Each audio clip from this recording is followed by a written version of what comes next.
Como sabéis, por el programa vamos a tener tres presentaciones sobre un tema similar. La anterior que nos ha contado Fernando Fernández. Ahora, a continuación, actuará nos hablará Juan Salón, que es comandante de la Guardia Civil y es comandante jefe del Grupo de Delitos Telemáticos, persona muy conocida porque ha asistido a muchos foros para hablar de estos temas. El tema que ha elegido es investigación del cibercrimen. Entonces vamos a darle la palabra y, como ya comentamos antes, el turno de preguntas la tendremos después de la siguiente presentación. De forma que, como son tres temas similares, haremos el turno de preguntas conjuntamente. Juan, cuando quieras. Pues muy bien, buenos días a todos. En primer lugar, agradecer a la Cátedra A+ la oportunidad que me dan de estar con todos vosotros. Me vais a permitir que os tutee porque veo mucha juventud, y es como un ejercicio de acercamiento. Mi tema es hablar de procedimientos de investigación informática. Y he de decir que cualquier procedimiento de investigación informática tiene que estar pues adecuado al marco normativo vigente, sobre todo al marco procesal, y apoyarse en productos homologados. Una realidad que hoy por hoy en España pues dista mucho de acercarse a la realidad, vamos. Que está el escenario bastante incompleto, el marco legislativo bastante incompleto y no existe ningún producto homologado. Por lo cual, todo lo que se construya, todo lo que se diseñe va a ser válido siempre que no se aleje mucho de los principios generales del derecho, ¿no? Yo, fruto de la experiencia, mi grupo, fruto de la experiencia del Grupo de Trabajo de Delitos Informáticos y con criterios de eficiencia policial, con el mínimo personal lograr el máximo esfuerzo o resultados posibles y con principios de economía procesal, que el proceso penal sea lo más corto posible, pues hemos diseñado un modelo de investigación que estamos llevando a la práctica ya hace bastante tiempo y que hasta hoy no nos ha dado ningún problema. No quiere decir que sea el único, hay otros modelos de investigación, procedimientos de investigación válidos, igualmente válidos como este, pero yo voy a plantear el que a nosotros nos da más resultado. Y este procedimiento no es otro que este que veis aquí en el flujo del diagrama de flujos, en el que desde un hecho delictivo llegamos hasta la construcción de la prueba informática, de la prueba incriminatoria, ¿no?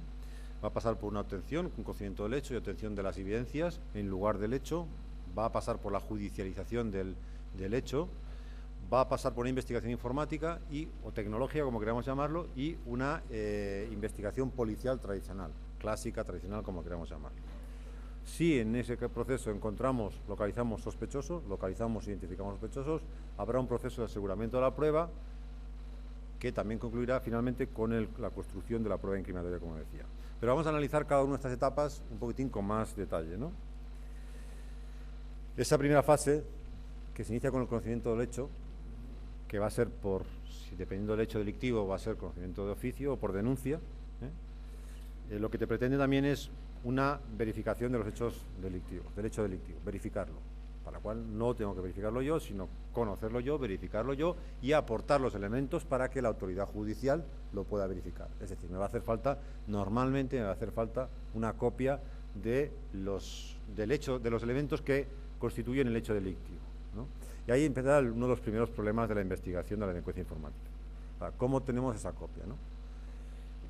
Sabemos que los contenidos pueden ser muy dinámicos, páginas web que hoy están y mañana no están, contenidos en foros o en blogs que ya no están. En fin, eso de alguna forma tenemos que solventarlo. Podemos encontrarnos que cuando vayamos a hacer la copia ya no esté, o que simplemente nos aporten como copia del hecho delictivo un correo electrónico en documento papel, algo que todo el mundo sabe que es perfectamente realizable con un programa de ofimática y que no tiene ningún valor probatorio, y que, como era el contenido era delictivo, se ha eliminado el correo.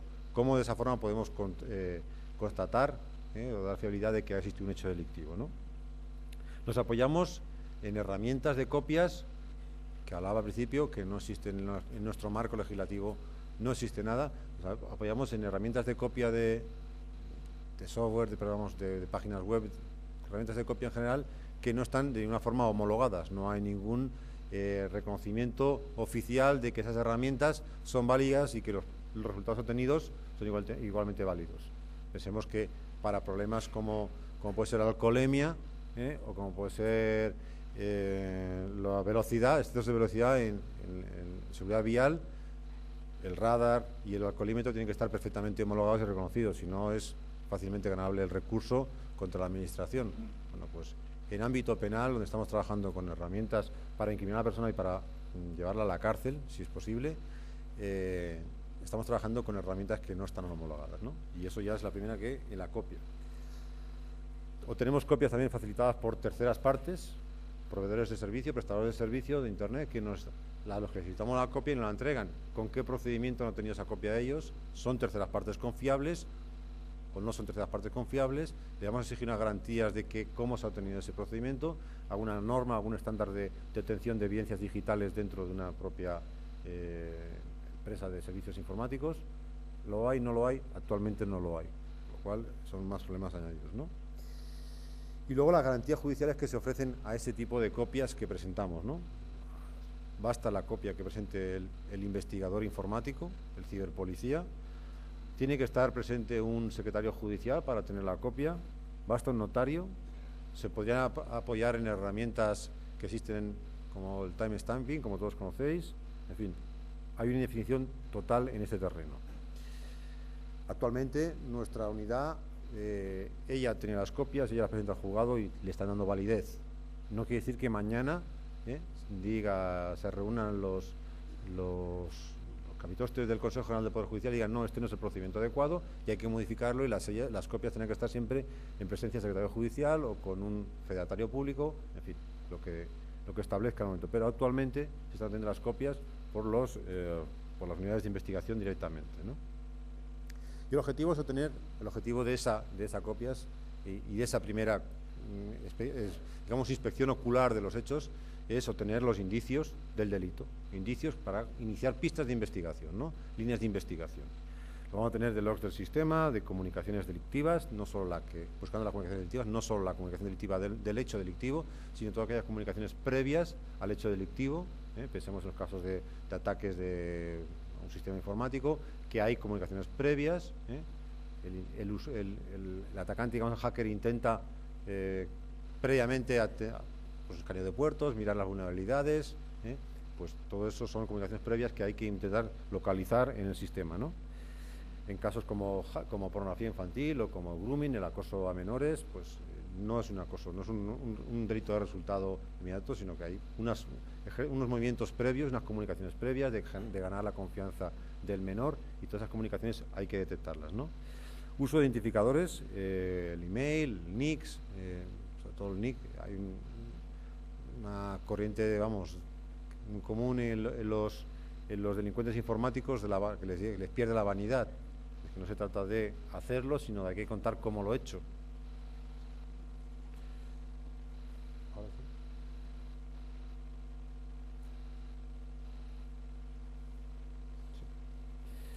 No solo hay que ver cómo, o sea, hay que hacerlo, sino hay que contar cómo lo he hecho para que, pues para vanagloriarme de mi actuación, ¿no? Y localizar los contenidos. Si es un delito de contenido, que el propio contenido es delictivo, hay que localizar los contenidos en la red, ¿no? Aquí también hay otro problema, cuando los contenidos son delictivos, la retirada de contenidos. ¿Cómo retiramos los contenidos? ¿Quién autoriza la retirada de contenidos? ¿Hace falta una orden judicial para retirar contenidos? Imaginemos contenidos de pornografía infantil, ¿quién los retira? Si no los retiramos y solamente tenemos indicios, el delito se sigue continuando. ¿Tenemos autoridad suficiente, la fuerza del Cuerpo de Seguridad del Estado, para retirar los contenidos? Pensemos en unas amenazas o injurias donde alguien ha denunciado que le están amenazando por Internet o le están injuriando, calumniando por Internet, en un foro determinado. ¿Tenemos potestad nosotros para ir al administrador del foro y decirle retira esos contenidos para que no se siga continuando la comisión de delito? No está definido, no hay nada dicho al respecto, y en ocasiones nosotros nos bastamos para retirarlos, tenemos la autoridad frente a determinados prestadores de servicios, y otros dicen que no, que lo ordena un juez o no se retiran los contenidos, ¿no? Repito la indefinición en que nos movemos en el terreno de la administración informática, ¿no? Y esta primera fase va a terminar con un informe trasladando la denuncia por conocimiento del hecho delictivo, con los indicios que hemos obtenido para iniciar la investigación y con una valoración que hace el investigador de cómo se han producido los hechos, ¿no? Hasta ahí todos sencillos. Empieza la siguiente fase, que es la fase de investigación tecnológica o investigación informática, ¿no? Y es en base a esos indicios tecnológicos que hemos encontrado, pues realizar las comprobaciones necesarias al respecto, ¿no? Yo destaco ahí los emails, por la frecuencia en que nos encontramos donde emails aparecen vinculados a hechos delictivos, el tratamiento específico del email, luego si hay contenidos, y luego las búsquedas en Internet. Vamos a ver ahora los emails. Lo único que vamos a buscar en email son el registro de la cuenta de correo electrónico, del email, el registro, la identidad que dan. Normalmente suelen ser registros online, las entidades, la inmensa mayoría de las veces son ficticias, pero porcentualmente se tiene estudiado que cuando introducimos datos de código postal o fechas o años de nacimiento, pues el porcentaje es muy alto en poner el código postal real y la fecha de nacimiento o el año de nacimiento real, ¿no? Son datos que a nosotros simplemente esos datos van a bastar para la investigación, van a ayudar a la investigación, ¿no? Y también suele ser bastante real el email de contacto que algunos registradores de correos electrónicos exigen para dar de alta un nuevo correo, ¿no? Un email de contacto. Eso nos va a facilitar nuevas investigaciones, nuevas líneas de investigación, porque el proceso es iterativo, como luego veremos, ¿no? Hay que tener en cuenta que hay plataformas multiservicios, como puede ser Microsoft o como puede ser Yahoo, que no solo ofrecen el servicio de correo electrónico, sino que ofrecen pues, foros, ofrecen mensajería instantánea, y que eso, bajo un mismo identificador, te puedes acceder a varios servicios, con lo cual, cuando tenemos una plataforma multiservicio, lo que pedimos no solo es la información de ese correo electrónico, sino de todos los servicios en que participa esa cuenta de correo electrónico y que son de esa misma plataforma, ¿no?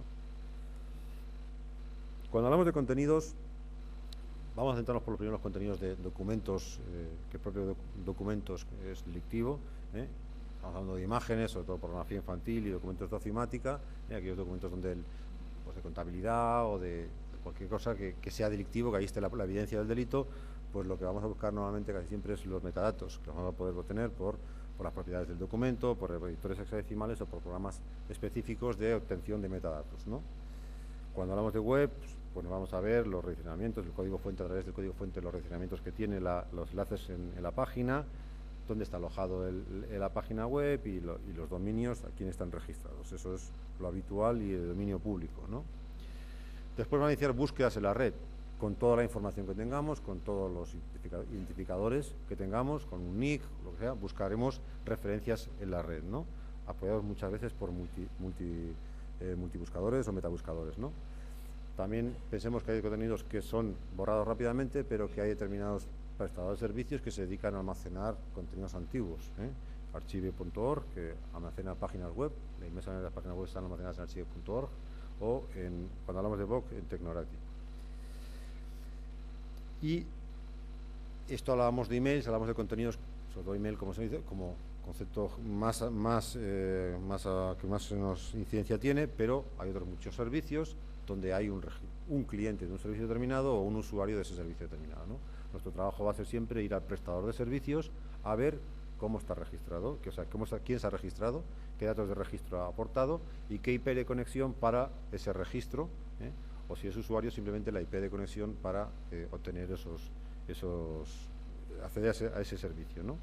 Para finalmente, obtenidas las IPs, lógicamente llegar al proveedor de acceso a Internet y que nos identifique esa IP con un domicilio o un equipo informático determinado, ¿no? Este proceso es iterativo. Hablábamos antes, en el esquema inicial, digamos que el proceso era iterativo. Cuando tenemos indicios podemos volver a repetir el círculo, porque el círculo de investigación va aportando nuevamente esos indicios, ¿no?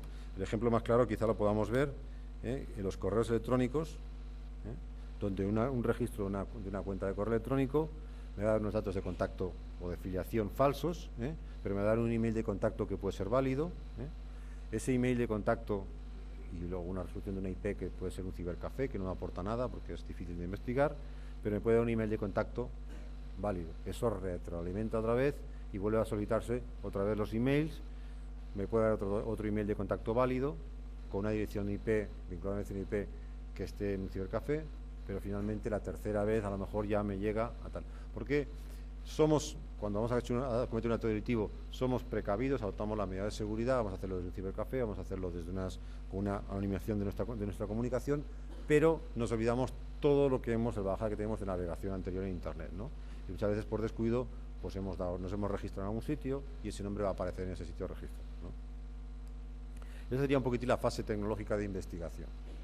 En base a eso llegaremos o habremos obtenido también unos indicios policiales, que no son tecnológicos, y la propia investigación tecnológica nos ha llevado a un domicilio, ¿no? Eso, pues policialmente vamos a hacer unas gestiones típicas en toda investigación, muy elementales, por resolución de datos de investigación, verificar hechos, control de videocámaras en un cibercafé, control de accesos en determinado lugar, si en una imagen, por ejemplo, de una imagen de pornografía infantil aparece el logo o el letrero en la sábana del hotel, pues habrá que hacer gestiones en ese hotel. Son gestiones de investigación clásica, consulta a fuentes policiales, en el ámbito del hacking es muy habitual, pues tenemos gente que colabora, que hemos conocido a lo largo de nuestra trayectoria profesional, hemos establecido confianza, y cuando tenemos alguna duda acudimos a ellos, y ellos que están mucho mejor relacionados con el mundo del hacking o del lado oscuro de la red, por decirlo de una forma, pues colaboran con nosotros y nos dan información. El tema de fraude, el seguimiento a activos patrimoniales, quizá muchas veces mucho más eficiente que la investigación tecnológica. Es decir, si a mí me han defraudado, seguir el tráfico del dinero, que eso lo va a aportar las entidades bancarias, consulta a bases policiales, control de actividades, vigilancia, seguimientos. Tenemos una persona, un domicilio, viven 5 personas, no sabemos cuál de las personas puede ser el usuario del equipo informático a través del cual se ha cometido el hecho delictivo. Pues tenemos que hacer un seguimiento de las personas para determinar cuál de ellas podría ser a priori la susceptible de utilizar el equipo, ¿no? Incluso tenemos que hacer a veces gestiones encubiertas, ¿no? Lo típico de ir a la casa simulando una encuesta que nos permita determinar quién utiliza el ordenador en casa, dónde está ubicado el ordenador, pues la típica encuesta habitual, ¿no?, que podemos recibir y que pensemos que es una empresa de telefonía o lo que sea, y es el agente de la Guardia Civil encubierto, ¿no? Y por último, intervenciones de telefonía, de correo electrónico, desconfiar de todo el mundo, de telefonía, de email, incluso de toda la línea SL, algo que bueno, pues no tiene el amparo legal que debería tener, que no está recogido en nuestro ordenamiento jurídico, porque nuestro ordenamiento jurídico, la ley procesal penal, la ley procesal criminal, es de 1898 y entonces todavía, creo que todavía Internet no estaba inventado, me parece. Bien, vamos a suponer que toda la investigación informática y toda la investigación policial nos han permitido llegar a un sospechoso y un domicilio, localizar, identificar y localizar a una persona. Eso nos va a llegar en un domicilio donde lo que procede va a ser realizar un registro domiciliario para incautar los efectos e instrumentos de comisión del delito y encontrar las evidencias. Pensemos que todo este trabajo previo de investigación se va a basar siempre en comunicaciones electrónicas, casi siempre a veces, en solventar comunicaciones electrónicas, resolver una IP para que me den domicilio. Una IP que muchas veces, ni la mayoría de las veces, siquiera es una IP vinculada al hecho delictivo, sino que es una IP vinculada a otra comunicación, a ese tercer email. No es al email a través del cual he cometido el delito, sino es un tercer email que tiene una vinculación indirecta con el hecho delictivo, ¿no? Por lo cual el email, esa resolución de esa IP no es una prueba del delito, sino simplemente es un indicio, y hay que tener una prueba del delito, hay que construir la prueba del delito. Y la prueba del delito se va a construir a base de indicios, localizados, la mayoría de las veces en el equipo informático. Por consiguiente, es preciso analizar ese equipo informático. La única forma de analizarlo es acceder a él, es entrar en el domicilio, registrar el domicilio y encontrar los equipos informáticos, ¿no? Ese va a ser el procedimiento. Registro desde. ¿Qué intervenir? Pues, lógicamente, todos los soportes de almacenamiento de información digital. Ahí están numerados, pero todos. Y además, toda aquella documentación que pueda tener vinculación con el delito. Es importante documentar esa entrada de registro, es importante documentar dónde se ha encontrado cada cosa, es fotografiarlo, es dibujar la topología de red, si hay varios equipos, es importante todas esas cosas, ¿no? ¿Y quién debe hacerlo? Pues hombre, lo lógico que lo haga el ciberpolicía implicado en la investigación. ¿Por qué? Porque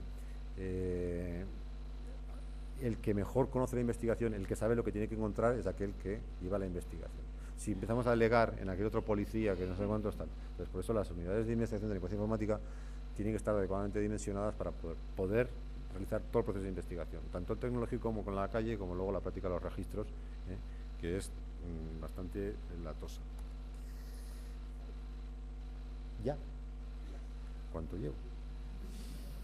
2 minutos, prometo. Y es que es lo importante. Y luego hay que hacer análisis de esos equipos informáticos. Esos equipos informáticos es importante analizarlo. ¿Qué ocurre? Que un análisis de equipo informático es un pozo sin fondo. O sea, podemos dedicarle todo el esfuerzo que queramos, y podemos pasarnos 2 meses analizando un equipo informático, 2 personas dedicadas en exclusiva a ese equipo, y no tener la certeza absoluta de que hemos encontrado todo lo que buscábamos o toda la información que podía aportar ese equipo informático, ¿no? Entonces, ¿qué nos obliga a eso? No puede un equipo de investigación permitirse el lujo de tener 2 personas dedicadas 2 meses a un equipo, a una investigación o análisis forense. No puede permitirse, no es policialmente eficiente, ¿no? Entonces, ¿nosotros qué hacemos? Informes técnico-policiales. Y aún así, un informe técnico-policial también requiere su tiempo, requiere una semana a lo mejor, es lo mismo, pero menos intensidad. ¿Y qué nos ha demostrado la experiencia? Que muchas veces bastan 4 indicios a la hora de incriminar a una persona, bastan encontrar 4 cositas en el ordenador para que eso, construir una prueba de incriminatoria contra la persona, y luego si el imputado o su defensa quiere argumentar o quiere que se haga un estudio más profundo, siempre el juez tendrá la posibilidad de hacer contraperitajes, ordenar contraperitajes del sistema informático que se dediquen todo el tiempo del mundo que quieran, ¿no? Pero ya serían peritos forenses externos a la investigación. El investigador lo que pasa va a criterios de eficiencia, a resolver la investigación lo antes posible, ¿no? Entonces, nuestra práctica habitual pasa por el análisis in situ. O sea, entramos en el domicilio y allí mismo, con el ordenador encendido o apagado, y lo encendemos, en presencia del secretario judicial, analizamos el ordenador y vemos lo que encontramos en media hora o en 1 hora de práctica de registro, analizamos el ordenador y copiamos toda la información. Tiene una ventaja esto, que es que está validado por el secretario judicial, que si el equipo tiene contraseñas, si lo encontramos encendido, nos evitamos el vulnerar esas contraseñas, y sobre todo la carga emocional negativa que tiene el delincuente en el momento de la entrada. Es cuando psicológicamente se encuentra más vulnerable, y va a facilitar muchísimo más información que si pasados 2, 3 horas, 4 horas o una noche en calabozo se lo ha pensado y digo, si digo esto me va a pasar esto, si digo lo otro, no digo nada, se acabó, ¿no? Es vulnerable, o sea, psicológicamente es mucho más vulnerable, ¿no? Bueno, continuaría, pero me he pasado. Y ahí acaba el análisis, ¿no? Si no se puede hacer, volcamos la información, hacemos copias de los soportes de información digital, en procedimiento de volcado con herramientas no homologadas, y luego se hace el estudio técnico-policial en laboratorio, ya en las dependencias policiales, ¿no? Pero es importante porque, además, obtener la información en el momento nos permite, a la hora de tomar declaración de detenido, tener muchos más elementos para la toma de declaración, para la incriminación del detenido, ¿no? Y muchas gracias, y siento no haber acabado.